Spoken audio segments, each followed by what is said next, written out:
2010 টি-20 বিশ্বকাপ জয়ী ইংল্যান্ড দলের সদস্য এবং ইংল্যান্ডের হয়ে 2019 ওয়ানডে বিশ্বকাপ জয়ী অধিনায়ক ইয়ন মর্গ্যানের ভাষায় আসন্ন টি-20 বিশ্বকাপের সবচেয়ে ভয়ঙ্কর দল টিম ইন্ডিয়া।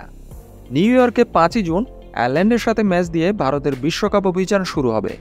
গ্রুপ এতে ইন্ডিয়ার সঙ্গে আয়ারল্যান্ড, ইউএসের সাথে অপর দল শক্তিশালী পাকিস্তান।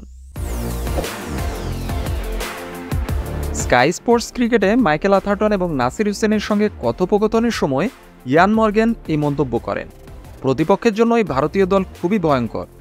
ইয়ান মর্গ্যান বলেন, ভারত খুবই ভয়ঙ্কর, এমনকি দলে যদি তাদের ইনজুরি সমস্যা থাকে তবুও কোনো সন্দেহ নেই টুর্নামেন্টের সবচেয়ে ভয়ঙ্কর দল এই ভারত, কারণ এই মুহূর্তে তাদের শক্তিমত্তা এবং দলের গভীরতা সত্যি অবিশ্বাস্য।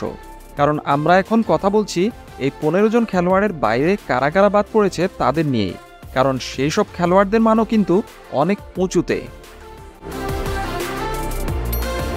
ইয়ন মর্গ্যান আরও বলেন, আমার কাছে তারাই ফেভারিট, কারণ কাগজে কলমে তাদের যে শক্তিমত্তা তারা যদি সেটা মাঠে প্রয়োগ করতে পারে তাহলে তারা যে কাউকে খুব সহজেই পরাজিত করবে। কিন্তু মাইকেল আথারটন উল্লেখ করেছেন, টি-20 বিশ্বকাপের উদ্বোধনী বছরে 2007 সালে চ্যাম্পিয়ন হওয়ার পরে এখন পর্যন্ত আর একবারও ভারত চ্যাম্পিয়ন হতে পারেনি।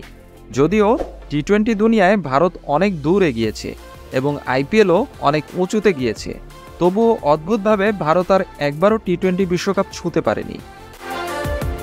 মাইকেল আথারটন বলেন, 2007 বিশ্বকাপের পর ভারত আর চ্যাম্পিয়ন হতে পারেনি, এটা একটা বিদ্রূপের বিষয়, অথচ আমরা আইপিএলের দারুণ উদ্দীপনার কথা বলি।